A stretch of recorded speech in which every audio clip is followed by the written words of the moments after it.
You're absolutely right, Charlotte. This is part of emotional equity. There's this book by Esther Arma called Emotional Justice, and in it, she talks about emotional patriarchy. She talks about how consumptive men are and how they have the ability to weaponize their feelings and make them into our reality. And I think that if you look around us in the country today, you can definitely see how true that is. And she does talk about ways to address emotional patriarchy, but that's not what I'm going to talk about right now. One of the things that I've noticed on this journey is that I need way more care than I thought I did.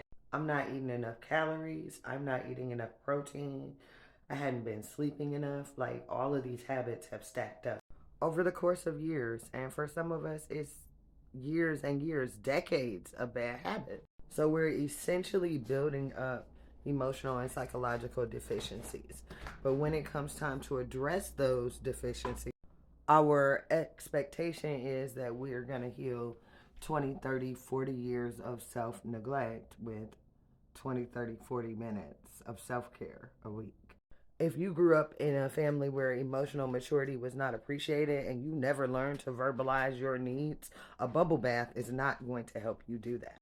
Self care to help address something like that might look like calling a friend and role playing an interaction with a difficult family member or partner that's not going to understand when you set a boundary. Or finding a therapist that can use cognitive behavioral therapy or dialectical behavioral therapy techniques to correct the thinking that is off that makes you feel like you don't deserve investment from yourself. And that's not to knock bubble baths or anything. I'm just saying the kind of healing that's needed has to be directly proportional to the type of damage that was done. And a lot of us don't have like bubble bath level trauma. We have therapy level trauma. And so our self care needs to be a lot more radical than that.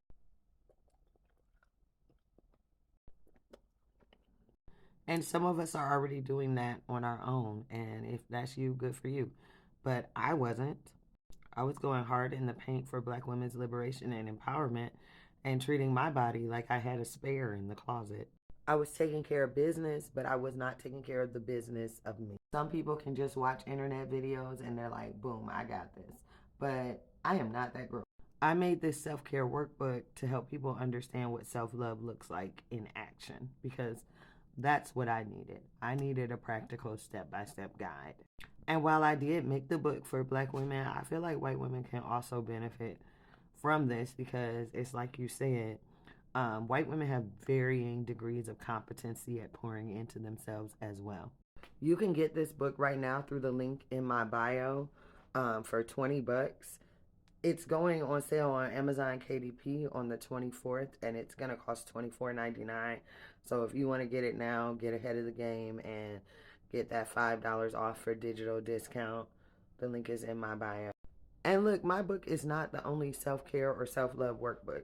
Even if you don't end up getting my book, do something intentional this year to take better care of yourself.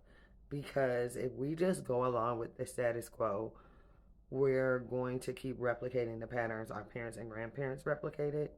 So, if you want to turn out like your grandma, do you, babe, do you. But if you don't, do self care.